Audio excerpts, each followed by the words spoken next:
I was traveling this weekend, and the question that people ask me, who's going to win the presidential election this year? Well, we study our polling extraordinarily carefully every day, as you well know. And based on everything we know at this point, my answer is we don't know who's going to win the presidential election. It's that close here as we are on the eve of the Democratic Convention. July, 3-point average for Obama over McCain, not even statistically significant. Go back to June, 3-point average for Obama over McCain. That's been about the average all summer long. Now, guess what? Polling through Sunday, Obama has a 3-point lead over John McCain. No matter what happens, and we have seen some ups and downs in the tracking polling, it seems to always come right back to that modest, very modest lead for Obama.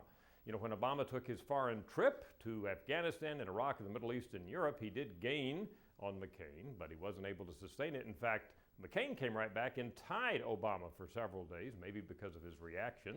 Then more recently, McCain has tied Obama for a couple of days, maybe because of the fact that Obama was on vacation and McCain responded vigorously to the Russia-Georgia conflict. But now, again, let me just underscore this, we're back to a 3-point lead for Obama.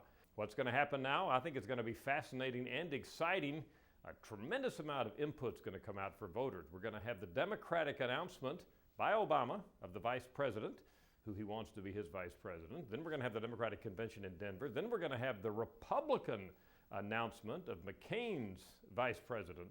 Then we're going to have the Republican convention in St. Paul, Minnesota. All of this coming within a period of just about 2.5 weeks. We don't even know the timing yet of these vice presidential announcements. So bam, bam, bam, bam, bam, we're just going to get a lot of input here.